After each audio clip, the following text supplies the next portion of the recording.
दो सगे भाई का कहानी, एक भाई एक नंबर बेवड़ा और एक भाई अपने सपने के पीछे दीवाना।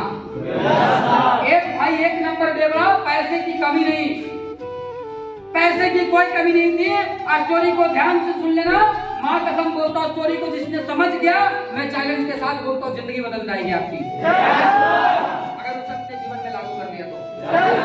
एक भाई था जो बेवड़ा था, उसके पास पैसा था ही, पैसे की कोई कमी नहीं था, पैसे की कोई कमी नहीं था, बहुत पढ़ा लिखा था,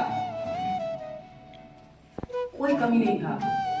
मन करता था तो दारू पीता था, मन करता था तो लड़कीबाजी करता था, दिन भर निठल्ले की तरह घूमता था, दिन भर चारों बगल किसी कोई कहने पूछने वाला नहीं, चारों बगल बस यूं ही घूमता था। छोटा भाई का यही काम था और जो बड़े भाई थे वो सिर्फ अपने पढ़ाई के पीछे दीवाना थे और ऐसे लोगों के साथ बैठना पसंद करते थे जो अच्छे बात करते हैं। वो धीरे धीरे भाई जो थे वो थोड़ा सा भक्ति की दुनिया में चले गए, मजहब जो अल्लाह ईश्वर जो होता है उस दुनिया में चले गए, भक्ति के दुनिया में जा करके हर रोज 10 मिनट भगवान को याद करते थे, हे भगवान जो भी मेरे जीवन में हो रहा है वो बहुत अच्छा हो रहा है, जो भी होगा वो बहुत अच्छा होगा और जो हुआ है वो भी बहुत अच्छा होगा। बस भगवान आप मेरे ऊपर आशीर्वाद बनाए रखना, मेरे कर्म का फल मुझे जरूर दे। ये सच है साथियों, मेरा किया गया कर्म आज नहीं उसका फल मिलेगा, लेकिन एक नहीं दिन जरूर। ये सच है, ये सच है। भगवान के बीच में हर रोज वो बैठता था और बैठे बैठे बैठे पूरा भगवान को याद करता था। एक दिन क्या हुआ, भगवान के पास जा रहा था, भगवान को ऐसे मान करके आ रहा था, आते आते घर पे आते दौरान बीच में उसके स्लीपर में एक कील लग गया, एक कील उसके स्लीपर यानी चप्पल में एक कील घुस गया और वो कील जो था उसके पाँव में लग गया। पाँव में लगने की वजह से उनका पाँव बहुत ज्यादा जख्मी हो गया, वो बड़े भाई का पाँव बहुत ज्यादा जख्मी हो गया, बहुत ज्यादा ब्लड निकलने लगा, पूरा ब्लड से पाँव निपट चुका था, पूरा परेशान हो गया और परेशान होकर के घर में आया, पूरा मुंह कान लटका करके और चिल्लाते हुए अपने छोटे भाई को बोला, भाई कहाँ गया, दौड़ करके गया। बोला भैया क्या बात है? बोला भाई देखना मेरे पाँव में कील कर गया है, थोड़ा सा इसको सपोर्ट कर, मदद कर, थोड़ा पैर को बांध दे, दबा दे, तेल लगा दे।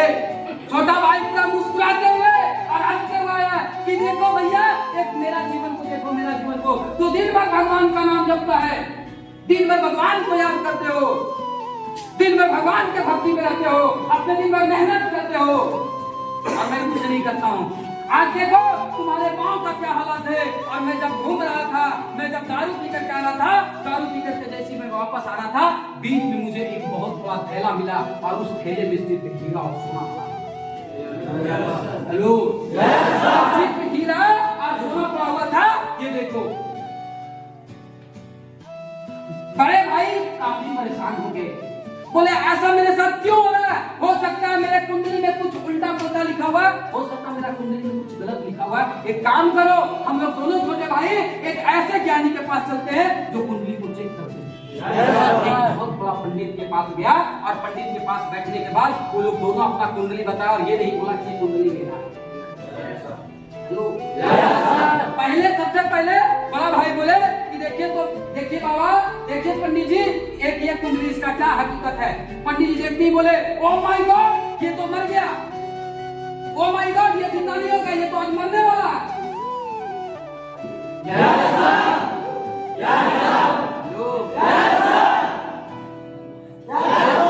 लो ये मर गया। बोला दूसरा कुंडली देखिए बाबा, ये है। वो कुंडली उसका छोटा भाई का था, बट बाबा को नहीं बताया। बाबा ने देखे बोले, ओ माय गॉड ये तो एसपी बनने वाला था, ये तो कलेक्टर बनने वाला था, ये तो आरएसआई का कमांडो बनने वाला था, ये तो आरएसआई में डॉन बनने वाला था।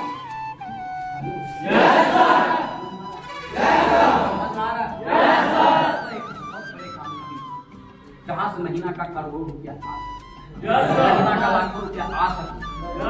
हेलो, आज करोड़ों होती है डायरेक्ट, समझ में आ रहा आपको?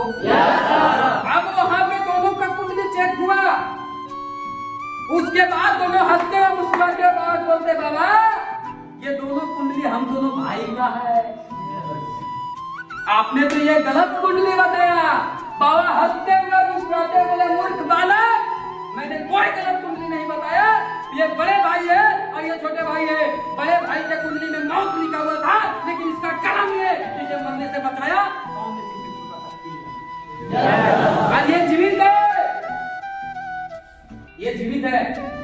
और ये जीवन में बहुत बड़े तरक्की करेगा।